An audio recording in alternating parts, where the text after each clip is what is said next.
శ్రీకేశవం గరతలోకృతం యపద్మం చంద్రప్రభాసాదనం మలపాంచజన్యం మార్తాండకోటిరుద్రోజ్వలతిష్టచక్రం వందే గదాధరం సురబృందాంగ్యాం. ఓం శ్రీకేశవాయ నమః. శ్రీదేవి భూదేవి సమేత శ్రీ కేశవస్వామి వారి దేవస్థానం తణుకు.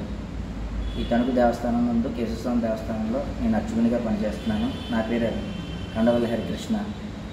శ్రీ కేశవస్వామి వారు పంచకేశవ ఆలయాల్లో ఒకటిగా చెప్పబడుతున్నది. శ్రీ కేశవస్వామి తణుకు కేశవస్వామిని నారద మహాముని ప్రతిష్ఠించడం జరిగినది. ప్రతి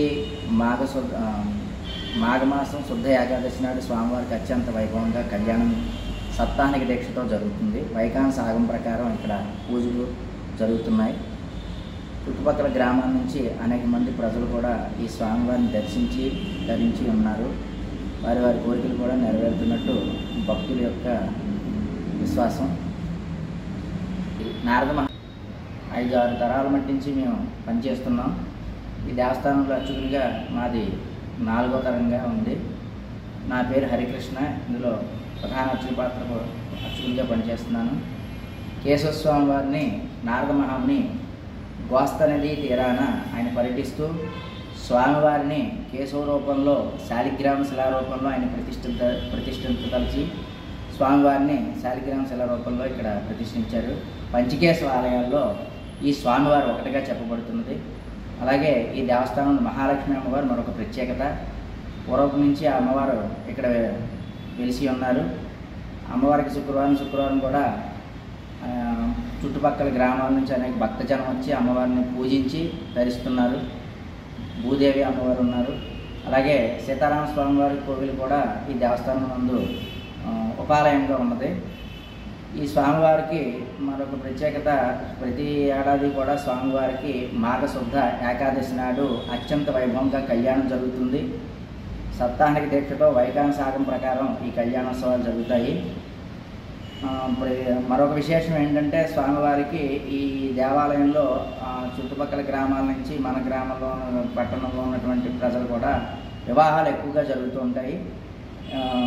ఇక్కడ వివాహం చేసుకున్న ప్రతి దంపతులు కూడా ఆయురారోగ్యాలతో సుఖ సంతోషాలతో పిల్లపాపలతో ఉంటున్నారు.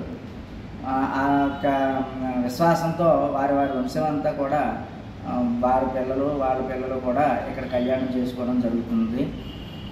నిత్య కళ్యాణం పచ్చతోరణం అనేటువంటి విధంగా ఈ దేవాలయం దినదినాభివృద్ధి అయ్యి ఇప్పుడు ఈ పంచకేశవాలయాలు అనేక సామాజిక మాధ్యమాల్లో ప్రచారం అవడం వల్ల అనేక మంది భక్తులు స్వామివారిని దర్శించి తరిస్తున్నారు.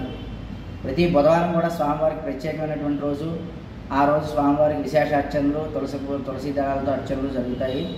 ప్రతి మాసం కూడా శ్రవణ నక్షత్రం స్వామివారి జన్మ నక్షత్రం కావున ఆ జన్మ నక్షత్రం రోజున స్వామివారికి విశేషంగా పంచామృతాభిషేకం జరుగుతుంది. దానికి అనేక మంది భక్తులు విచ్చేసి వారి కోరికలు నెరవేరుతున్నట్టుగా భక్తుల విశ్వాసం వారు చెప్పడం జరుగుతుంది. శ్రీ హరి గురు.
పొడ మీద కూర్చోడానండి. భద్రాచలం సీతారామ స్వామి వారి నమూనాలో